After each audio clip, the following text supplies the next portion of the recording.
In the beginning, there was only darkness. Then came the light, a light that sought to banish the shadows and protect the universe. It chose soldiers, guardians of willpower and justice. Among them stands Green Lantern Hal Jordan, a man without fear, tasked with safeguarding all life. But today, Hal is consumed by a heavy loss. Batman is dead.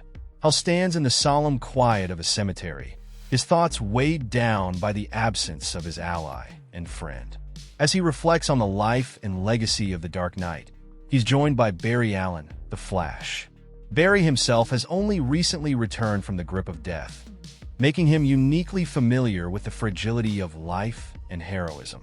Their conversation begins with a topic all too familiar to both men: funerals. Barry's tone is somber yet understanding. He recounts how his own funeral decades ago was attended by countless heroes, figures from the past, present, and even the future. Hal listens, his own memories clouded by regret. His death wasn't met with the same honor. Instead, his grave was desecrated, a grim reminder that he died not as a hero, but as a villain. And then there's Batman. The two heroes discuss how the absence of the Caped Crusader has left a void that feels impossible to fill. Robin refuses to believe his mentor is truly gone, insisting that no grave can mark the legacy of Batman. Hal and Barry's conversation takes a reflective turn. Hal recalls how, after Barry's death, the world seemed to grow darker. Villains became more dangerous, heroes more ruthless, and the Justice League itself turned into a target. Their friends, Aquaman and Martian Manhunter, fell in the line of duty. But Barry counters with a glimmer of hope. He reminds Hal that they've seen death cheated time and time again. Superman, Green Arrow, Aquaman, and even Martian Manhunter have all returned from the other side. Yet Hal's voice grows heavy with sorrow as he speaks of their own losses: Barry's mother and Hal's father, whose deaths shaped them into the men they are today. Unlike their comrades, their loved ones never came back. Despite Hal's doubts, Barry holds firm. If anyone can defy death's grip, he believes it's Batman. The Dark Knight has always been more than just a man. He's a symbol, a force of will that doesn't surrender, even to the Reaper. The two heroes leave the cemetery, their thoughts lingering on the hope that maybe, just maybe, Batman's story isn't over. But as the silence of the graveyard settles once more, another figure emerges from the shadows. His movements are slow, deliberate. This man isn't here to mourn. He's here to desecrate. The cemetery holds the resting places of many heroes and loved ones: Thomas and Martha Wayne, Ralph and Sue Dibney, and Ronnie Raymond. But this man isn't interested in them. His eyes are fixed on one grave in particular. As he digs, the scarred guardian watches from a distance, his twisted smile radiating malevolence.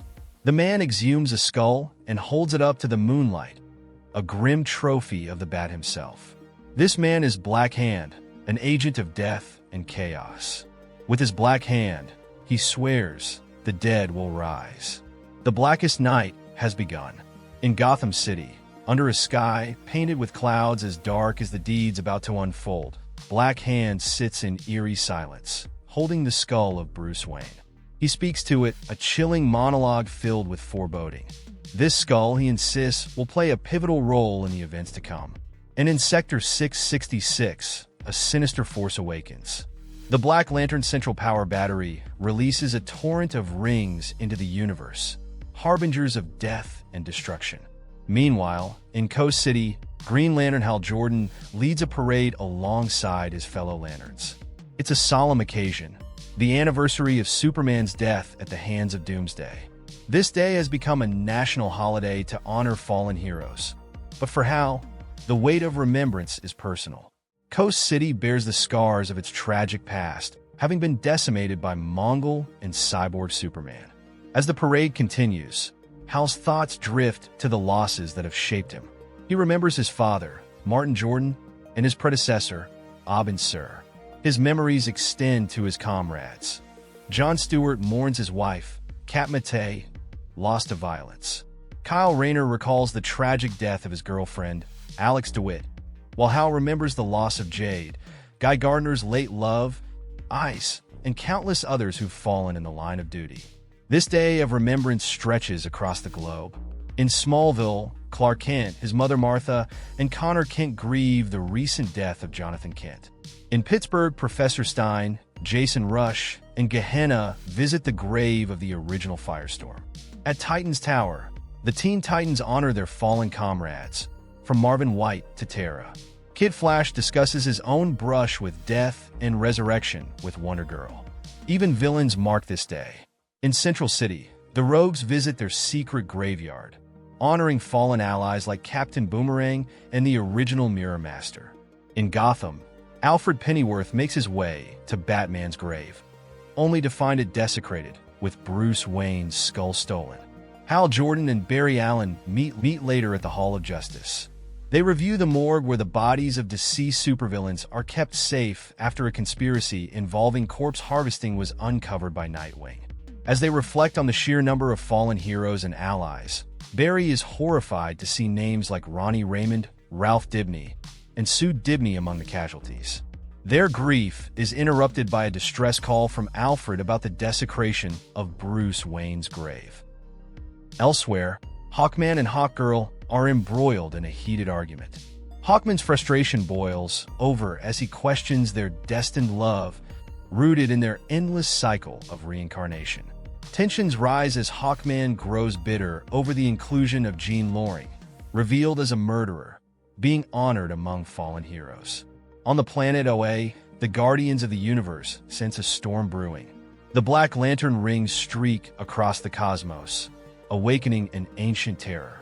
Their fear materializes as the scarred Guardian betrays them, mercilessly slaughtering her kin and devouring their hearts. The Black Lantern rings bypass defenses, claiming the bodies of fallen lanterns from their sacred crypts. The dead rise, forming the Black Lantern Corps, a legion of undead soldiers powered by darkness. Back in Gotham, Hal and Barry arrive at Bruce Wayne's desecrated grave, but are met with a horrifying sight. The resurrected Martian Manhunter, now a Black Lantern. His hollow voice taunts them, declaring they too should be dead.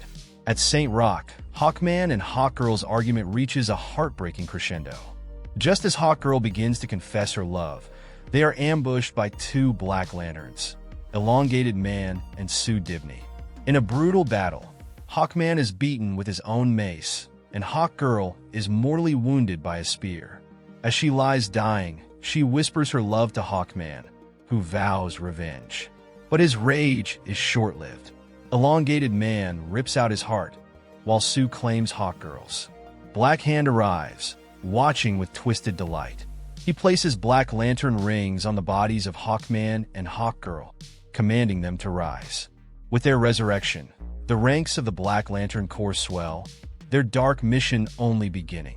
In Ivy Town, Ray Palmer, the Atom, struggles with grief and regret. He calls Carter Hall, Hawkman, to open up about Jean Loring. Despite everything Jean did during Identity Crisis, Ray still loves her and cannot come to terms with her death. Carter listens silently, offering Ray to come over so they can talk. Yet, something seems off about Carter. He doesn't seem like himself. Meanwhile, in Gotham City, Commissioner Gordon and Barbara Gordon stand on the rooftop of the GCPD headquarters, waiting for Batman to appear. The bat signal pierces the night sky, but the darkness feels heavier, more oppressive. Barbara tries to reassure her father, recalling a phrase from the rehabilitation center she stayed at after being paralyzed by the Joker. The sun will always rise. Determined, she promises to wait with her father until sunrise. Their vigil is shattered when Green Lantern Hal Jordan crashes into the bat signal, injured and visibly shaken. In Amnesty Bay, Mera and Tempest lead a group of Atlantean soldiers, escorting Aquaman's body to a tomb in Atlantis. Mera disagrees with the decision, believing Arthur would have preferred to be buried next to his father, Thomas Curry. However, she acknowledges that this act will strengthen Garth's position as king, something Aquaman would have wanted. But as they arrive, they find the tomb desecrated. Worse, they are confronted by none other than Aquaman himself, now a Black Lantern. He mocks them, saying he would have preferred being buried in the mud rather than beneath the sea, before launching an attack. Elsewhere in Gotham, dead man lies by his grave, hearing the sinister oath of Black Hand and pleading with his body to stay dead. His pleas go unanswered as his corpse rises as a Black Lantern. In Washington, D.C., 2 Black Lantern rings fly toward the graves of Hank and Don Hall, the original Hawk and Dove. Don's peace prevents the ring from claiming him, but Hank is not so lucky and is transformed into a Black Lantern. Back in Amnesty Bay, Aquaman continues his brutal assault on the Atlanteans. He uses his telepathic powers to summon sharks to kill the soldiers and brings reinforcements. Tula and Dolphin, Tempest's deceased former lovers, now Black Lanterns. They attack Tempest, blaming him for their deaths while bickering over who he loved more. Tempest uses his magic to freeze Dolphin's head, which Mera smashes, but Dolphin regenerates. The battle grows even more dire when Tula rips out Garth's heart, killing him. A Black Lantern ring claims him, transforming him into one of their own. Realizing she is outnumbered, Mera flees in desperation. At the Gotham Cemetery, the Phantom Stranger gathers Zatanna, the Spectre, and Blue Devil to investigate the grave violations. Even the enigmatic Stranger is uncertain about what they face. Zatanna observes that many other graves have been defiled. Suddenly, a Black Lantern appears, Pariah from the First Crisis. He sends a ring to Crispus Allen, which suppresses the Spectre within him and transforms Allen into a Black Lantern. Black Hand watches with grim satisfaction, proclaiming that even the wrath of God is no match for the Guardian of Death. At the GCPD rooftop, Hal Jordan regains consciousness and borrows Commissioner Gordon's car. Meanwhile, his ring transfers all data about the Martian Manhunter's attack to Barbara Gordon's PDA. Elsewhere, Barry Allen battles the Black Lantern John Johns at a chemical plant. Using his surroundings, Barry mixes and matches chemicals to set up an explosion. Hal drives Gordon's car into the plant, causing a massive detonation, while Barry uses his super speed to contain the fire. But even this desperate plan fails to stop John, whose undead body survives the blast. And he's not alone. Standing with him are Hawkman, Hawkgirl, Elongated Man, Sue Dibney, and Firestorm, forming a twisted, deathly version of the Justice League. The Blackest Night has only just begun. The saga will continue in the next video, so stay tuned to the channel. Don't forget to like, subscribe, and share your thoughts in the comments.